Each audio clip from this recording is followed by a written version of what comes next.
The first sound that returned to my world wasn't the gentle whisper of a nurse or the soothing words of a doctor. It was the sound of my own daughter's voice, sharp as a shard of glass, piercing the 3-week silence that had cocooned me. God, I can't wait until this is over. Playing nursemaid to that deaf old burden is exhausting. My hand, which had been reaching for the front door knob, froze. The metal was cold and unyielding against my palm. Burden. The word didn't just enter my ears, it seemed to travel through my veins, a poison ice, crystallizing in my heart.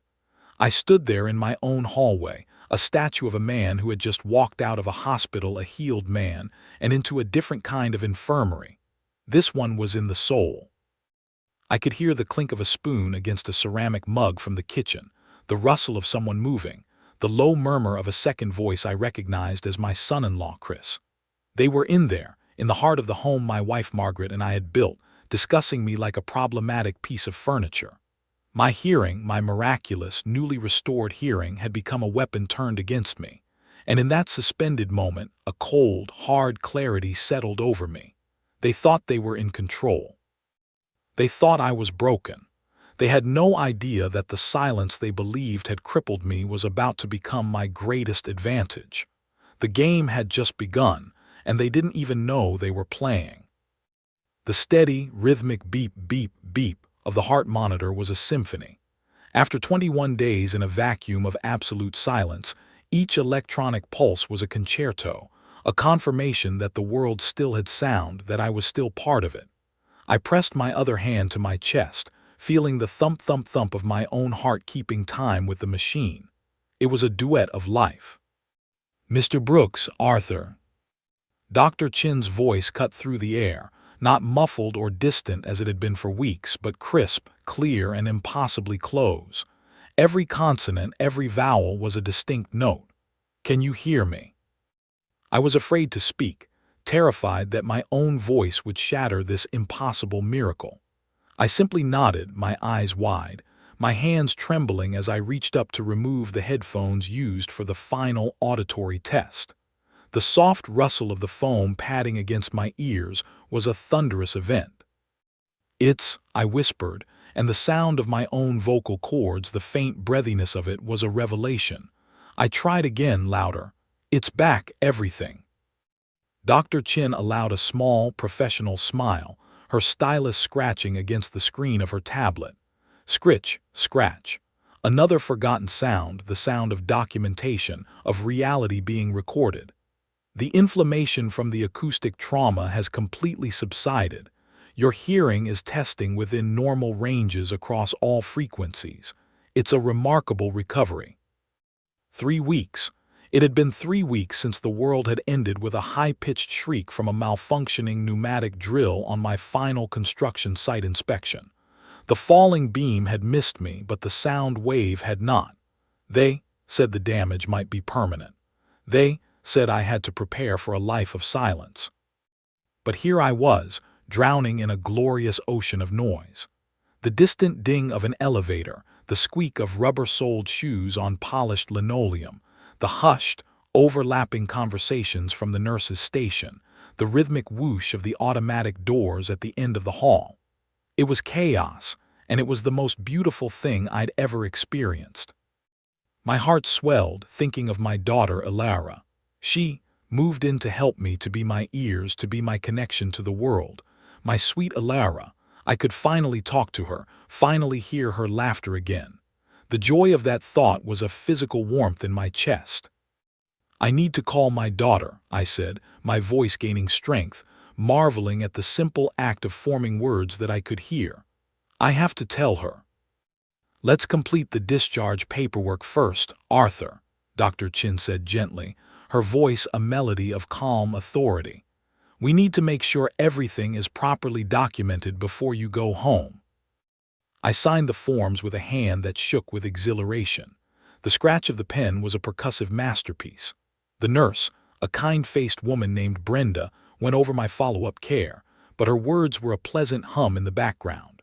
All I could think about was the look on Elara's face when I walked through the front door and simply said her name. I would see the surprise, the joy, the relief. It was a scene I had played out in my mind 100 times in the silent darkness of my hospital room. "Take it easy for the first few days," Brenda was saying. "Your brain needs time to readjust to processing auditory stimuli. It can be overwhelming." I thanked them, my gratitude feeling insufficient for the gift they had given me. I walked out of the room and my footsteps echoed in the hallway, clack, clack, clack, a confident, rhythmic declaration of my return. The elevator chimed its gentle, welcoming tone. The world was welcoming me back. In the parking garage, my old Ford Ranger started with a familiar, throaty rumble that I felt in my bones. The radio blared to life. A classic rock station Alara must have left on. Creedence Clearwater Revival, Margaret's favorite. A sign. I smiled, a genuine, unforced smile for the first time in weeks. "Everything happens for a reason, my love," I said aloud to Margaret, to the empty cab, to the universe. The sound of my voice, full and clear, was a promise. The drive home was a rediscovery of a planet I thought I'd lost. The hum of the tires on the asphalt, the aggressive rev of a motorcycle speeding past, the distant, impatient blare of a horn, the whisper of the wind through my slightly open window. It was a cacophony of life, and I was its most appreciative audience. My neighborhood looked the same. Manicured lawns, quiet streets. Mrs. Gable was watering her petunias next door, the hiss spray of her hose a soothing rhythm. 2 houses down, the Carter twins were playing in their yard, their shrieks of laughter carrying on the spring air. A dog barked and another answered. It was a perfect, normal day. I pulled into the driveway of the 2-story colonial Margaret and I had bought 40 years ago. Alara's little blue sedan was parked on the curb. She was home. My hand hovered over the door handle. Should I burst in, calling her name? Should I find her quietly, maybe in the kitchen, and just start talking, watch the dawning comprehension on her face? I decided on the surprise. I wanted to see the moment of unadulterated shock and happiness. I walked up the front steps, my feet feeling lighter than they had in years, and that's when I heard them. Voices from inside drifting through the heavy oak door. Alara and Chris. They were in the kitchen. Perfect. I slipped my key into the lock with the stealth of a man used to silence, turning it slowly, carefully. Easing the door open just enough to slide inside. The voices became instantly, painfully clear. Absolute nightmare.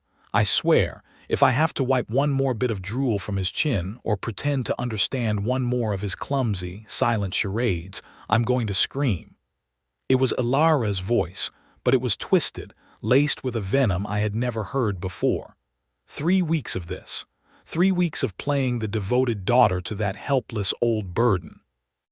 The word hit me with the force of a physical blow. Burden.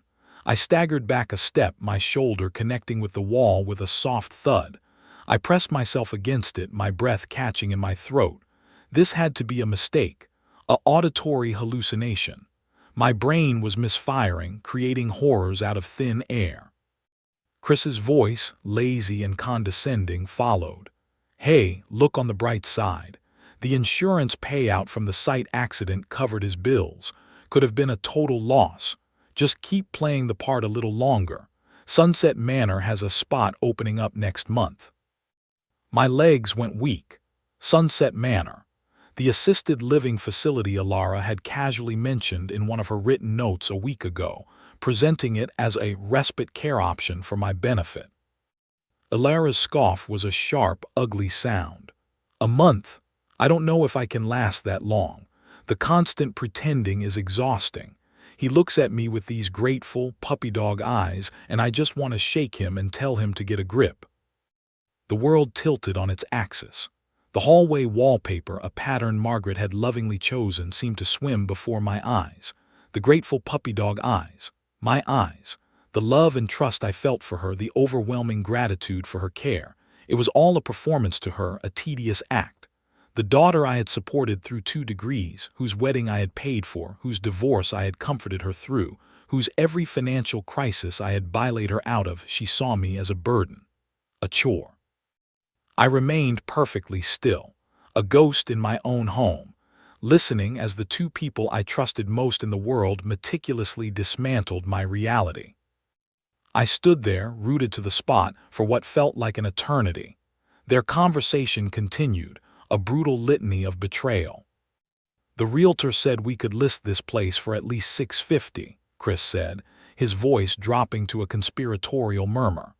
"After the mortgage, that's a clean $400,000, more than enough for the down payment on the lake house in Whitefish." Whitefish. They weren't just putting me away, they were selling my home, the home where Margaret had taken her last breath, where we had raised our children to fund their own dream life. "Think he suspects anything?" Chris asked. Alara's laugh was cold, devoid of any warmth. "Are you kidding? The man is deaf as a post. He just sits there, smiling and nodding while I write him little notes. It's pathetic. He's completely in the dark." Pathetic. The word was a second knife, twisting deep. Every gentle pat on my shoulder, every exaggerated, caring smile, every patiently written note, it was all a calculated performance. I was a prop in their greedy little play. I had to see it. I had to witness this performance for myself, now that I knew the truth behind the curtain. I needed to look into their eyes and see the lie. Taking a deep, shuddering breath, I coached my face into a mask of confused gratitude. I let my shoulders slump, adopting the weary posture of the convalescent. I made my footsteps deliberately heavy and uncertain as I walked into the kitchen. The transformation was instantaneous and chilling. "Dad," Alara exclaimed, her voice instantly switching from venomous to saccharine sweet. She rushed over, her face a perfect mask of concern. She took my arm, her touch now feeling like the caress of a snake. "You're back. How are you feeling? You look so tired." The same voice that had called me a burden 60 seconds ago now dripped with fake, cloying sweetness. I allowed myself to lean into her touch, playing the part of the frail, grateful father. Chris, ever the supportive son-in-law, stood up, a broad, fake smile plastered on his face. "Arthur, good to see you home, buddy," he said, raising his voice to a comical level, the way people do when they think they're talking to someone who is hard of hearing. I pointed to my ears and gave a small, helpless shrug, my face a question mark. Alara immediately grabbed the notepad from the counter. She'd become so efficient at this pantomime. She wrote in large, clear letters, "Doctor said hearing might come back soon. We are so hopeful." I read the note and let a tremulous, hopeful smile spread across my face. Inside, I was cataloging every detail of her performance, the slight widening of her eyes to feign excitement, the way she squeezed my arm as if sharing in my joy, the way Chris nodded along, his expression one of benevolent support. They were masters of this deceit. Chris leaned in and took the pen. He wrote, "Maybe we should start looking into some care options for when you're feeling stronger, just temporary, of course, to help with your recovery." Temporary, the word they'd used when discussing Sunset Manor's permanent residency. Alara added beneath it, "Just so you have professional help with your medications and therapy, nothing to worry about." I nodded eagerly, as if this was the most wonderful, caring suggestion in the world. Inside, my blood ran cold. They were already laying the groundwork, greasing the skids to my disposal. For the next 10 minutes, I played my part to perfection. I pointed at the kettle and looked confused when Alara spoke. I nodded gratefully when she wrote down questions about whether I was hungry or thirsty.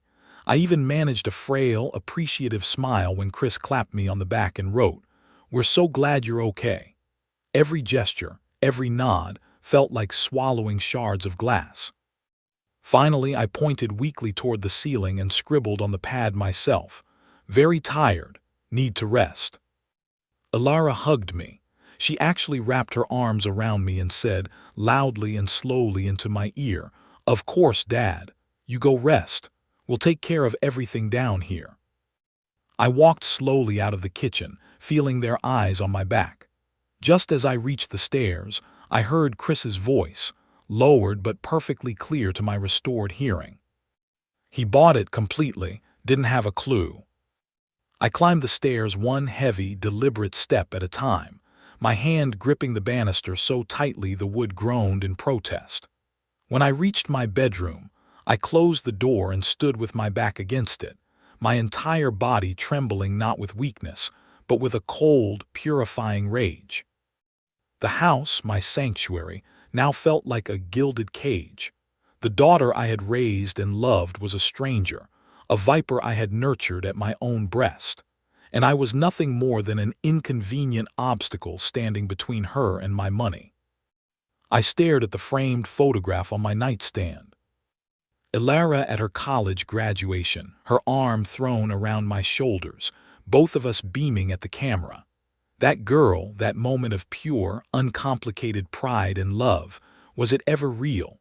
Or was it just the beginning of the performance? But I was not the helpless old man they took me for. I was Arthur Brooks, a man who had built a successful engineering firm from the ground up, a man who had navigated complex zoning laws, outmaneuvered ruthless competitors, and managed multi-million-dollar projects. They had mistaken my kindness for weakness, my temporary disability for permanent incapacity. They had no idea what they had just awakened. From downstairs, their voices drifted up again, confident and unconcerned. They thought they had all the time in the world to plan my future. I set my jaw, a grim smile touching my lips. I moved silently to my bedroom door. This old house had its secrets, and I knew every one of them. The heating vent near the top of the stairs acted as a perfect conduit for sound from the kitchen below, and I knew exactly which floorboards to avoid. The third step groaned on its left side, but the right edge was silent. Knowledge from 40 years of living here was now being weaponized. I positioned myself perfectly, my ear close to the ornate vent cover. $4,800 a month, Chris was saying. But with the right medical evaluations, we can get Medicare to cover most of it. Dr. Henderson owes me a favor. He'll sign whatever we need. Ilara's voice was all business. The realtor was firm on $650. After the mortgage, that's over $400,000 clear. That gets us the Whitefish property and leaves plenty for renovations. They were discussing my life, my home, my money, with the cold detachment of corporate raiders. "What's the timeline?" Chris asked. 2 months max, Ilara replied, her voice sharp and decisive. "We need to establish a pattern, start documenting incidents. Memory lapses, confusion, maybe leaving the stove on. Dr. Henderson can write the evaluation we need. He's flexible for the right price." I felt a chill that had nothing to do with the temperature. They weren't just planning to abandon me. They were planning to destroy my reputation, to fabricate evidence of mental decline to have me legally declared incompetent. My own daughter was orchestrating a campaign to erase my identity. Footsteps moved across the kitchen floor. "I should check on him," Ilara said. "Make sure the old man is actually resting and not getting into trouble." I moved with the silence of a ghost, slipping back into my bedroom and onto the bed, arranging myself in a pose of peaceful slumber just as her footsteps reached the top of the stairs. The door creaked open. "Dad," she called softly. I stirred, blinking slowly, as if emerging from a deep sleep. Ilara stood in the doorway, holding a glass of water, her face the very picture of loving concern. "I just wanted to make sure you were comfortable." I gave her a weak, grateful smile and a thumbs up. "Rest well, Dad," she said, her voice a gentle croon. "Chris and I are taking care of everything." After she left, I lay in the dim light, listening to her footsteps retreat. Then her voice floated up from the kitchen, no longer gentle but hard and satisfied. "He's asleep, completely oblivious. We're in the clear." "Perfect," Chris replied. "Let's not wait 2 months. Let's call Henderson tomorrow. We can have this wrapped up in 2 weeks. I stared at the ceiling, my mind racing, not with panic but with strategy. They had made one fatal mistake. They had underestimated me. They thought they were the hunters and I was the prey. But the prey had just grown teeth. I reached for my wallet on the nightstand and pulled out a worn business card. Robert Henley, attorney at law. He'd handled Margaret's estate and had been nagging me for years to update my own will. Tomorrow, I would call Robert, but tonight, I would listen. I would gather every piece of ammunition they were so carelessly providing. They wanted to play a game of lies and manipulation with an old man's life. I was about to show them that this old man was the most dangerous player of all. The trap is set. The old man is no longer the prey but the predator. But can he move fast enough? Can he outmaneuver his own daughter and the doctor she has in her pocket? The clock is ticking. Subscribe now, because what happens next will redefine family betrayal. You will not believe the cold, calculated revenge that is about to unfold. The silence that settled over the house after their car disappeared was thicker and more meaningful than any sound I had heard since my hearing returned. It was not an empty silence, but a full one, heavy with finality and a grim, quiet victory. I stood at the window for a long time, watching the space where their car had been, feeling the structure of my home settle around me as if it too was relieved. The poison had been purged. I moved through the rooms then, a slow, deliberate patrol of reclaimed territory. The guest room was just a guest room again, not a staging ground for betrayal. The bathroom counter was clear of Alara's myriad bottles. The air itself felt cleaner. I picked up the shopping bags they had dropped, their contents spilling onto the floor, and without a glance, I carried them to the outside trash bin. Let their celebratory provisions fester with the rest of their schemes. I finally sat in my recliner, the one Margaret always said molded perfectly to my shape, and I felt a weight lift from my shoulders that I had carried for years without knowing it. This was my home, and I was alone in it, but I was free. The phone in my hand felt light as I dialed. Michael answered on the first ring. "Dad, how did it go? Are you okay?" "I'm fine, son. They're gone. It's over." There was a long pause on the other end of the line. I could hear his measured breathing. "How are you feeling, really?" I considered the question with a clarity that felt brand new. "I feel like I can breathe for the first time since your mother died. I feel light." "I'm proud of you, Dad, standing up for yourself like that. Mom would be proud too." I should have listened to her about Alara years ago. She always saw what I refused to see. "Maybe," Michael said, his voice gentle, "but you gave her every chance to be the daughter you deserved. That's not a failure, that's love." We talked for a while longer, the conversation easy and unburdened. He promised to visit soon to bring the grandchildren. They should know their grandfather, he said, the real one. After we hung up, I made myself a simple dinner, scrambled eggs and toast. I ate at the kitchen table, watching the sunset paint the sky in hues of orange and purple.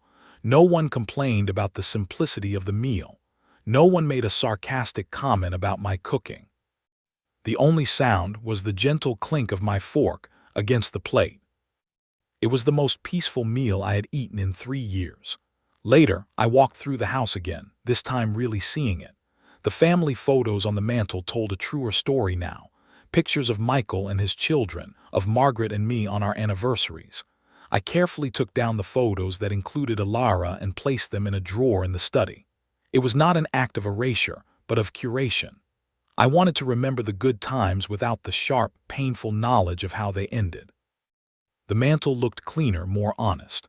In my study, I took out a fresh legal pad. The heading at the top was simple: to do. Call the bank to remove Alara as a signatory on my accounts. Update my medical power of attorney. Schedule lunch with Frank and George, the friends I had neglected. Plan a trip to Seattle. For the first time in a very long time, I was planning a future, not just enduring the present. As I got ready for bed, I thought about something Margaret used to tell me. "Some people see kindness as weakness, Thomas, but they're wrong. Kindness is strength. And when you finally stop giving it to people who don't deserve it, that's wisdom." I had finally learned the difference. In the quiet of my bedroom, I could hear the soft, rhythmic sound of my own breathing. No conspiratorial whispers from below. No footsteps packing with greed. Just the sound of a man at peace in his own home. I slept that night, and I did not dream. The next few days were a study in quiet reclamation. I called Robert Henley first thing in the morning to confirm the new will was filed and to begin the process of legally severing the financial strings Alara might still try to pull. I met with my banker, a man named David who had known me for 20 years, and we updated everything, putting new safeguards in place. It felt less like paperwork and more like fortifying a castle. I even called a handyman to finally fix that leaky faucet in the guest bathroom, a small task that Alara and Chris had always said they would get to but never did. With each completed task, I felt more solid, more rooted in my own life. A week after they left, my doorbell rang. It was a weekday afternoon, and the sound was so unexpected it made me jump. I wasn't expecting anyone. I walked to the door and looked through the peephole. Alara stood on the front step. She was alone. She looked different. The sharp, polished veneer was gone. Her hair was pulled back in a simple ponytail, and she wore no makeup. She looked younger and somehow more desperate. My first instinct was to not answer, to let her stand there until she went away. But a colder, more curious part of me wanted to see what came next. I unlocked the door and opened it, but I did not open the screen door. I stood there, a barrier between us. "Dad," she said, her voice soft, stripped of its usual performative energy. "Hello, Alara. Can I come in just for a minute?" I considered it. Then I unlatched the screen door and stepped back, granting her entry but not welcome. She walked in slowly, her eyes darting around as if seeing the place for the first time.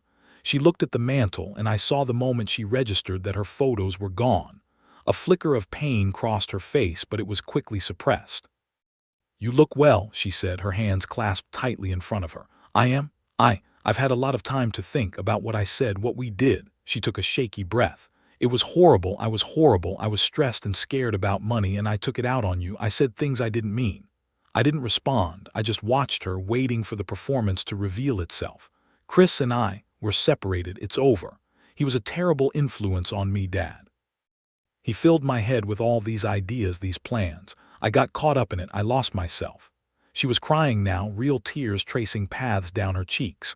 "I am so sorry, so deeply, truly sorry. You have to believe me. I'm your little girl." She used the present tense. "I'm not. It was a deliberate choice." "I heard you, Alara," I said, my voice even and calm.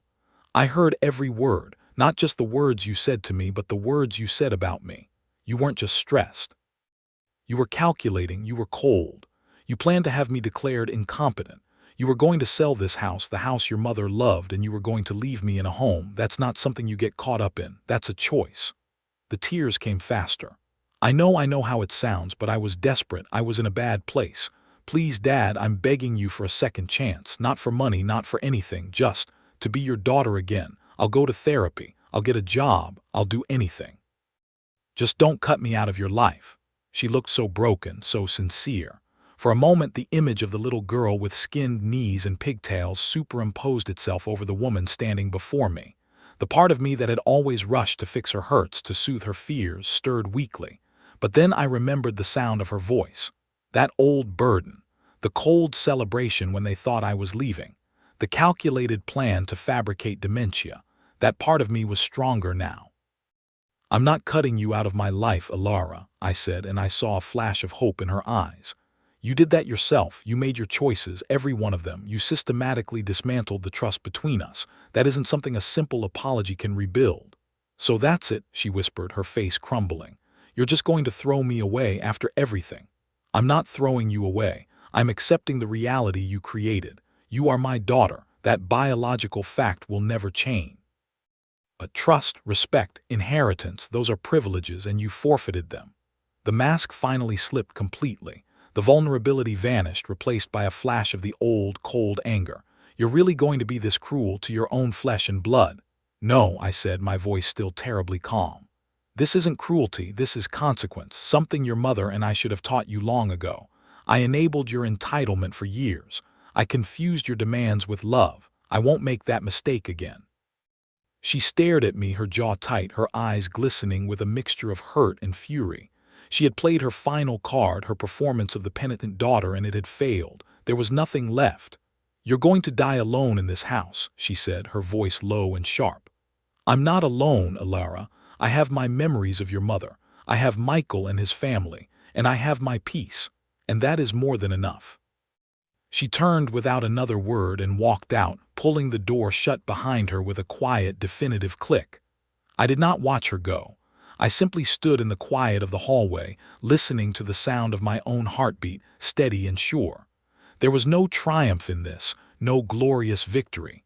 There was only a deep, abiding sadness for the daughter I had lost, and a profound gratitude for the peace I had reclaimed. The chapter was closed. A month later, I was in my workshop in the garage, sorting through old tools when my phone buzzed. It was a text from Michael, a photo. It was of him, his wife Sarah, and my 2 grandchildren, all grinning widely. The caption read, "Pack your bags, Grandpa. We're booked for Seattle next weekend. The kids are demanding stories and pancakes." I smiled, a real, unforced smile that reached my eyes. I typed back a reply, my fingers feeling nimble and sure. "Tell them to get ready. I make the best pancakes in the state." I set the phone down and looked around my workshop, at the projects half finished, at the life waiting to be lived. The future, for the first time in a very long time, looked not like an ending but a beginning. The silence in the house was no longer a thing to be feared, but a companion to be cherished. It was my silence, my peace, my life, and it was enough. This story reveals the painful truth that sometimes the deepest betrayals come from within our own family. But it also shows that it is never too late to reclaim your peace and your power. If this story resonated with you, if you've ever faced betrayal or found the strength to set a difficult boundary, we want to hear from you. Share your own story of resilience and reclaiming your life in the comments below. Your experience could be the light that helps someone else find their way out of the darkness. Thank you for listening.